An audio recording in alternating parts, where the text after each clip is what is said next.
Soeharto peras konglomerat Taipan bantah telak pernyataan Tengku Zul. Ditulis oleh Niha Alif di siward.com. Rupanya cendana beserta anteknya benar-benar akan membangkitkan era kekuasaan Orba ke Indonesia. Dimulai dari isu PKI serta atributnya yang didukung ormas-ormas radikal hingga mengingatkan kebaikan Orba. Antek cendana seperti Tengku Zulkarnain tak henti menjilat majikannya, apalagi hari ini bertepatan dengan ulang tahun Soeharto. Pernyataan Tengku Zul bahwa hanya Soeharto satu-satunya presiden yang putus hubungan diplomatik dengan Cina dibantah telak oleh fakta sejarah. Sebelumnya telah diberitakan tribunnews.com, Ustadz Tengku Zulkarnain menulis kehebatan Soeharto dan tindakan-tindakan fenomenalnya saat menjadi presiden. Berikut cuitan Tengku Zulkarnain @Ustadz Tengku Zul, Pak Harto 8 Juni 1921. Beliau tokoh NKRI, anti KPI komunis pengkhianat bangsa, diangkat jadi pejabat presiden oleh MPRS di bawah pimpinan Jenderal A.H. Nasution, memutuskan diplomatik dengan Cina tahun 1967, menutup semua aib presiden sebelumnya. Mikul dhuwur mendem jero, Al-Fatihah. Anehnya meski dinyatakan telah memutus hubungan dengan Cina, Soeharto dikabarkan memeras konglomerat asal Cina untuk menandai politiknya. Seperti dilansir merdeka.com, hubungan simbiosis mutualisme antara Soeharto dan Lim Siolong memang sudah berlangsung lama. Soeharto sudah dikenal melindungi usaha Lim agar berlangsung tanpa hambatan. Selain itu, bisnis Lim juga semakin jaya karena dilindungi dan memonopoli di setiap sektornya. Lalu apa keuntungan yang ditawarkan Lim sebagai imbalan atas perlindungan yang diberikan oleh Soeharto? Dalam buku bertajuk Lim Siolong, Salim Group, The Business Pillar of Soeharto Indonesia, Lim akhirnya membeberkan apa saja hal dia berikan ke Soeharto sebagai balas budi.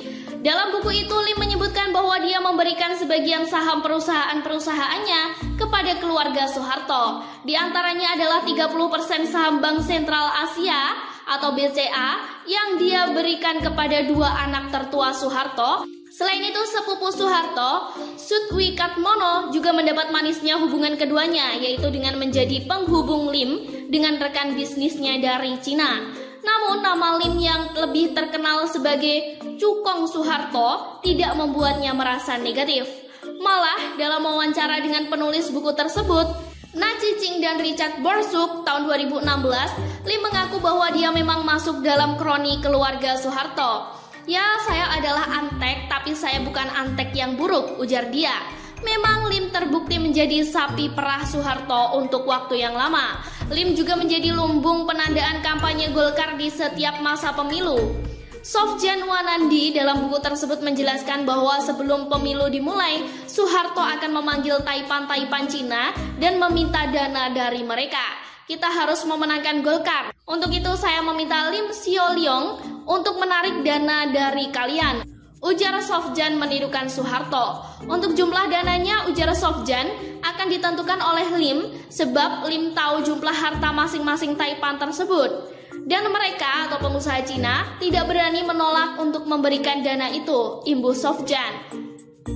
Fakta sejarah ini jelas membantah telak pernyataan rasis Tengku Zul. Faktanya Soeharto dianggap menolak ideologi komunis Cina, tapi masih ngemis harta bahkan memeras pengusaha Taipan di Indonesia.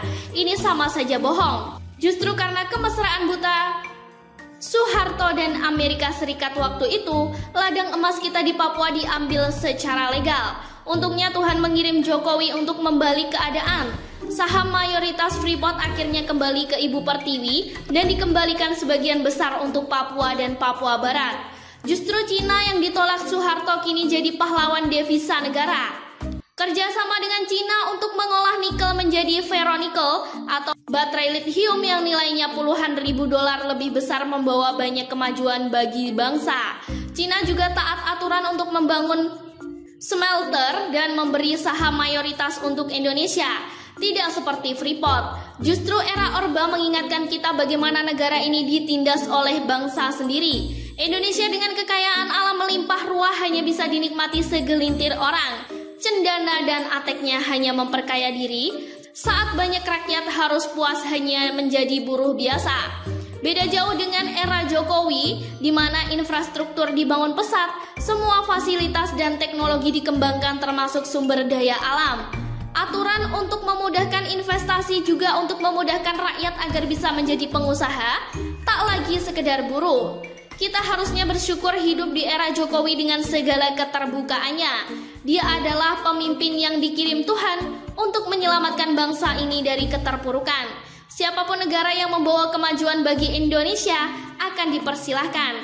Begitu juga sebaliknya yang menghambat akan dihempaskan.